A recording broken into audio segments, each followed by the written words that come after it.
Hello, Teacher Ray here. I'm back to answer another of your How Group class teaching questions. Yay!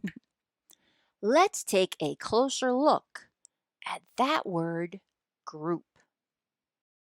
In educational lingo, a group is two or more persons working together toward a common learning goal.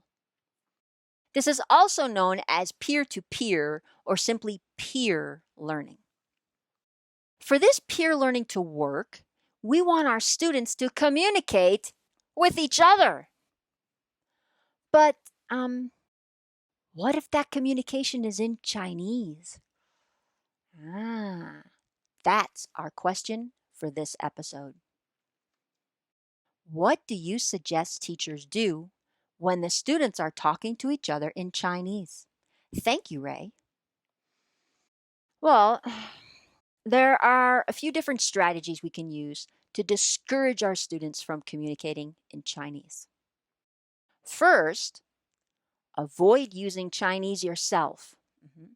If we, as teachers, are regularly using Chinese during our lessons, our students are going to assume that they can do the same.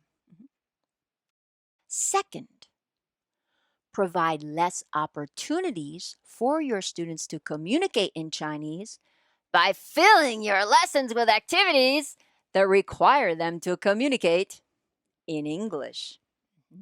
And leave them with little free time to chat in Chinese.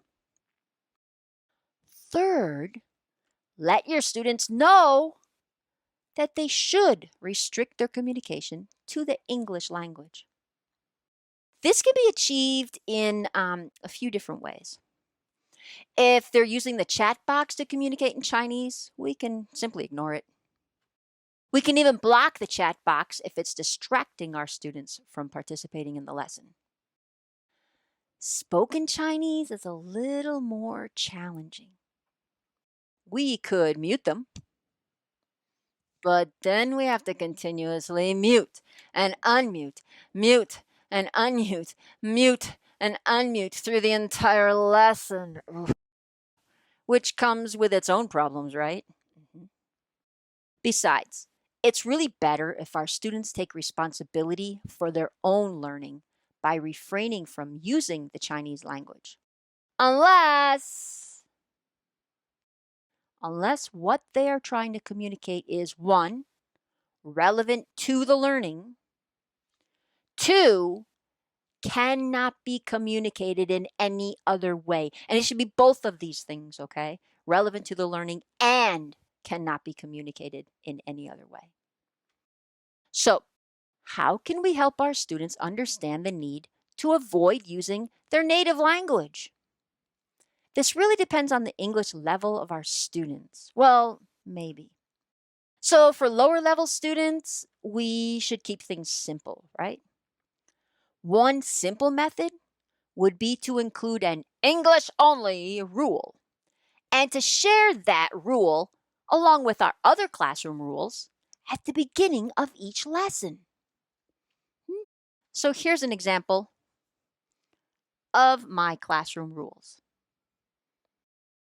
See, I can change this out depending on the lesson. So I could use this in any cohorts where the students have been using Chinese recently. Just for fun, I've created a couple samples in Google Slides that you can customize, download, and print for your own use. No, it won't have me in the picture. They look kind of like this. You can find those classroom rules in my shared Google Drive folder linked below this video. Yay! For higher level students, we can help them understand that sticking to English is best by talking to them about it. So next time you log into your GC classroom early to chat with your students, try using that time to openly discuss one of the primary purposes of learning English through the How GC program. That being the opportunity to learn and use the English language with their peers and with you, their native English teacher. You know those questioning techniques we use to help our students understand the learning objectives in our lessons? Well, those same techniques can be used to help our students understand the value of using their limited time with us to practice their English. You can ask questions such as, how do people get better at doing something, like riding a bike? Would you ride it just one time and then you know how? How often do you speak English at home? How often do you speak English at school? How often do you speak English with your friends or other children?